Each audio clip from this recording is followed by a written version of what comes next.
விகடன் நேயர்களுக்கு வணக்கம்.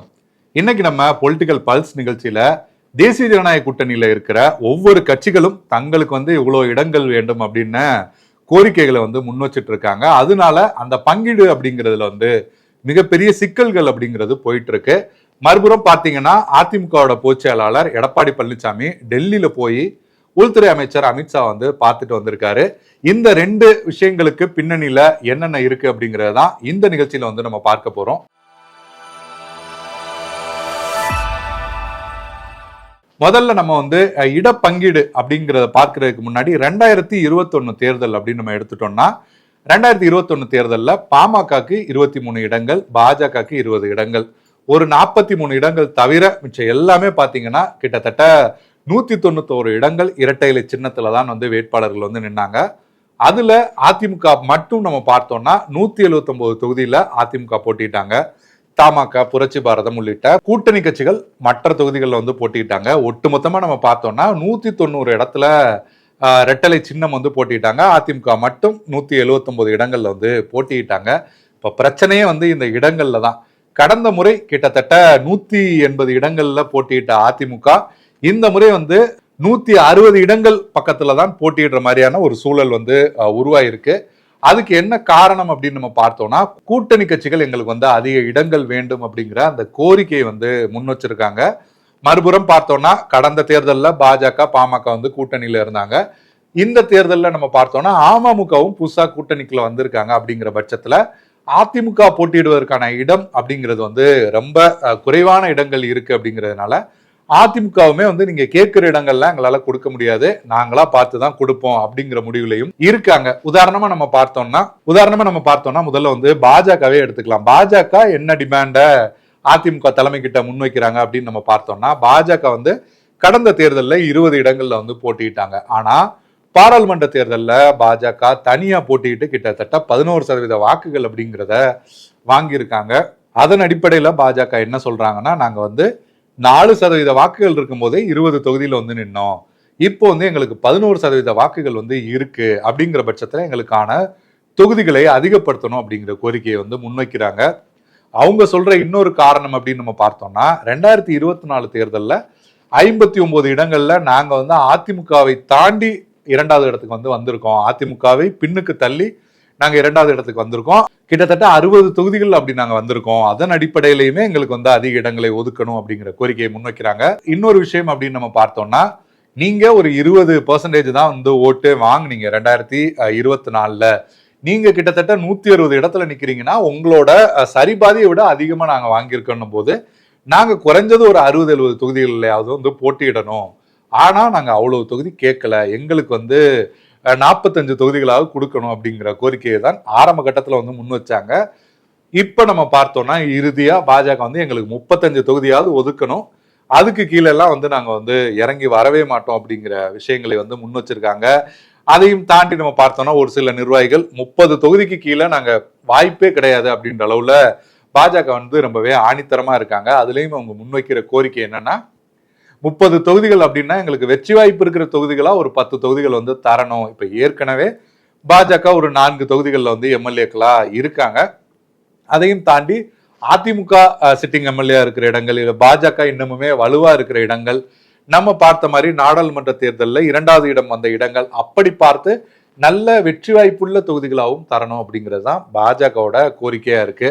ஒரு புறம் பார்த்தோம்னா 45 தொகுதி ஆரம்ப கட்டத்துல பார்த்தோம்னா அண்ணாமலை தலைவரா இருந்து அவர் பதவி விலகின அந்த காலகட்டத்தில எல்லாம் 70, 60 அப்படின்லாம் சொல்லிட்டு இருந்தாங்க. அதையும் தாண்டி நம்ம பார்த்தோம்னா 45 இந்த அளவுக்கு சொல்லிட்டு இருந்தாங்க. இப்போ 30ல இருந்து 35 அதுக்கு கீழே எல்லாம் குறைஞ்சா வாய்ப்பே இல்லைங்க அப்படின்னு ரொம்பவே ஆணித்தரமா இருக்காங்க. ஆனா அதிமுகவோட பதில் இதுக்கு என்னவா இருக்கு அப்படின்னு பார்த்தோம்னா, மொத்தமே 30 தொகுதி அமமுகவுக்கு நீங்க கொடுத்துடணும், அவ்வளவுதான். நீங்க மிச்ச தொகுதியில போட்டிட்டு இருக்குங்க. நீங்க அமமுகவுக்கு 5 தொகுதிகள் கொடுக்குறீங்களோ இல்ல 8 தொகுதிகள் கொடுக்குறீங்களோ அது உங்க விருப்பம். ஆனா நாங்க மொத்தமாவே 30 தொகுதிகள் தான் தருவோம். பாமகக்கு நாங்க ஏற்கனவே 18 தொகுதி அப்படிங்கிறத பேசியிருக்கோம். அந்த அடிப்படையில நாங்க பாமகக்கு தொகுதிகளை ஒதுக்கிடுவோம் அப்படின்ற விஷயங்களை அதிமுக தரப்பு முன் வச்சிருக்கு. ஆனா இதுல 2 கட்சிகளுக்குமே சிக்கல் இருக்கு. முதல்ல அமமுக நம்ம எடுத்துக்கிட்டோம்னா 2021 தேர்தலே அமித்ஷா அமமுக எங்க கட்சி உங்களோட கூட்டணிக்கு சேர்த்துக்கணும்னு சொன்னாரு. நீங்க சேர்த்துக்கல. ஒருவேளை அதிமுக நீங்க சேர்த்து இருந்தீங்கன்னா இன்னைக்கு நீங்க ஆட்சியிலே இருந்திருக்கலாம். ஆனா 20 தொகுதிகள்ல எங்களால நேரடியா வந்து உங்களுக்கு வந்து வெற்றி வாய்ப்பு போச்சு. காரைக்குடி, சங்கரன் கோயில் அப்படின்னு 20 தொகுதிகள்ல நேரடியா எங்களால வெற்றி வாய்ப்பு போச்சு. 33 தொகுதிகள்ல மறைமுகமா வெற்றி வாய்ப்பு போச்சு. நீங்க இந்த தொகுதிகளை உங்களுக்கு கிடைச்சிருந்தா ஏறக்குறைய நீங்க வந்து ஆட்சி அமைக்கிறதுக்கு பக்கத்துல போயிருந்திருக்கலாம், ஆட்சியை கூட அமைச்சிருந்திருக்கலாம். அதனால நீங்க வந்து எங்களுக்கு வந்து தொகுதிகளை வந்து பார்த்து ஒதுக்கணும். இரட்டை இலக்கத்துலதான் கண்டிப்பா வந்து நீங்க எங்களுக்கு தொகுதியை ஒதுக்கணும் அப்படிங்கிற கோரிக்கையும் அமமுக முன் வச்சிருக்காங்க. கூடுதலா அமமுக சொல்ற தகவல் அப்படிங்கறத நம்ம பார்த்தோம்னா, ஆரம்ப காலத்துல எம்எல்ஏக்களா, முன்னாள் அமைச்சரா அப்படி இப்படி இருந்தவங்களே அமமுகல வந்து கிட்டத்தட்ட ஒரு 10 பேர்கிட்ட அப்படி இருக்காங்க. அவங்களுக்கெல்லாம் வந்து நான் வாய்ப்புகளை வழங்கணும் அப்படின்னு தினகரனுமே அந்த கோரிக்கையை வந்து முன்வைக்கிறாரு. மறுபுறம் பாமக பார்த்தோம்னா, நாங்க வந்து ஒரு புறம் எங்களுக்கு வந்து கட்சியில வந்து பிரச்சனை இருந்தது, ஐயாவோட எங்களுக்கு பிரச்சனை இருந்தது.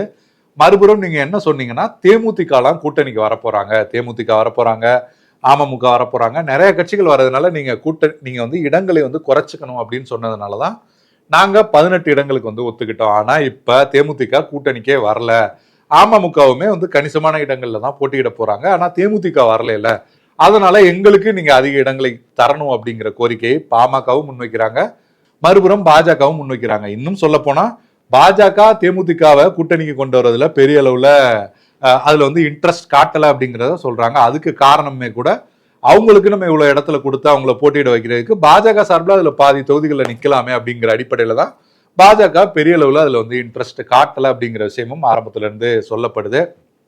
அதையும் தாண்டி நம்ம பார்த்தோம்னா, ஒரு பக்கம் ஜான் பாண்டியன் அவர் வந்து 3 தொகுதி வேணும்னு கேட்கிறாரு, புரட்சி பாரதம் பூவை ஜெகன்மூர்த்தி 3 தொகுதி வேணும்னு கேட்கிறாரு, இந்திய ஜனநாயக கட்சி போன முறை தனியா இருந்தாங்க, அவங்களுமே இப்ப கூட்டணியில வந்திருக்காங்க, பாரிவேந்தர் 6 தொகுதி 7 தொகுதி அந்த அளவுக்கு வந்து கேட்கிறாரு அப்படின்னு தமாகவுமே கடந்த தேர்தலில் போட்டியிட்ட அளவுக்கு கேட்கிறாங்க அப்படின்னு அதிமுக கூட்டணி கட்சிகள் இவ்வளவு டிமாண்ட் வைக்கிறதுனால அதிமுக ஏறக்குறைய 150 இருந்து 160 இந்த அளவுக்கு தான் போட்டியிட முடியும் அப்படின்ற சூழல் தான் உருவாயிருக்கு. இந்த நிலைமையில தான் அதிமுக பொதுச் செயலாளர் எடப்பாடி பழனிசாமி பாஜகவுக்கு 25 இடம் தான், அமமுகவுக்கு ஒரு 5 இடங்கள், மொத்தமா நாங்க 30 இடங்கள் தருவோம், பாமகவுக்கு இதை விட அதிகமான இடங்கள்லாம் கிடையாது, 18 இடங்களே அதிகம் தான், ஏன்னா ராமதாஸ் வந்து தனியா இருக்காரு அப்படின்ற அடிப்படையில நாங்க அந்த 5 இடங்கள் குறைச்சு கரெக்டா தான் கொடுத்துருக்கோம், ராஜ்யசபா வேற கொடுக்க போறோம் அப்படின்ற அடிப்படையில நீங்க இதை ஏத்துக்கணும் அப்படின்னு அதிமுகவுமே அவங்களுக்கு வந்து பதில் சொல்லிட்டு இருக்காங்க. அதே போல ஜெகன்மூர்த்தி, ஜான் பாண்டியன் எல்லாம் ஒரு இடங்கள் தான் அவங்களுக்கு எல்லாம் கொடுக்க முடியும், அதையும் தாண்டி எல்லாம் கொடுக்க முடியாது, அது போன்ற விஷயங்களையும் சொல்லியிருக்காங்க. மதுரையில் நடந்த கூட்டத்துல கூட யாரு யாரை பாத்துக்கிறது, அவங்கவுங்க யார் யார் கூட்டிட்டு வந்தீங்களோ யாரு பாத்துக்கிறது அப்படிங்கிற விஷயங்கள் தான் வந்து பேசப்பட்டிருக்கு. இந்த இடங்கள் அப்படிங்கிறது முதற்கட்டமா பேசப்பட்டிருக்கு, ஆனா இன்னும் முடிவுகள் எடுக்கப்படல. இந்த நிலையில தான் வந்து அதிமுகவோட பொதுச் செயலாளர் எடப்பாடி பழனிசாமி டெல்லிக்கு வந்து போயிருந்தார். உள்துறை அமைச்சர் அமித்ஷாவை வந்து சந்திச்சிருந்தார். கிட்டத்தட்ட 2 மணி நேரம் இந்த இருவருக்கும் இடையிலான உரையாடல் நடந்திருக்கு அப்படின்னு சொல்றாங்க. பல்வேறு விஷயங்கள் பேசப்பட்டிருந்தாலுமே கூட முக்கியமா ஒரு 3 விஷயங்கள் வந்து பேசப்பட்டதா சொல்லப்படுறாங்க. ஒண்ணு, சசிகலா வந்து தனியா கட்சி ஆரம்பிச்சு இந்த மாதிரியான விஷயங்கள்லாம் செய்ய போறான்னு சொல்றாங்களே, அதனால எதனாச்சும் பாதிப்புகள் வருமா, அது போன்ற விஷயங்கள் பேசியிருக்காங்க. ஓபிஎஸ் திமுக போனதை பத்தியும் பேசியிருக்காங்க.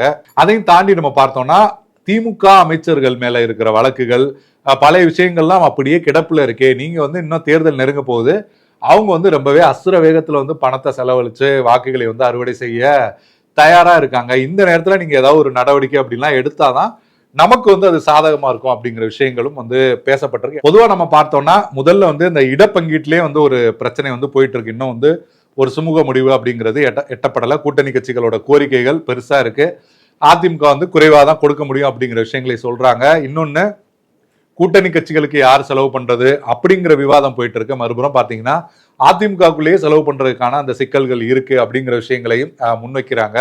அதையும் தாண்டி நம்ம பார்த்தோம்னா திமுகவோட அமைச்சர்கள் மேல நடவடிக்கைகளை வந்து விரைவுபடுத்தணும் அப்படிங்கிற கோரிக்கையுமே வந்து எடப்பாடி பழனிசாமி வந்து அமித்ஷா கிட்ட வந்து அதை ஒரு கோரிக்கையாவே வச்சிருக்காரு அப்படிங்கிற தகவல்களும் நமக்கு வந்து வருது.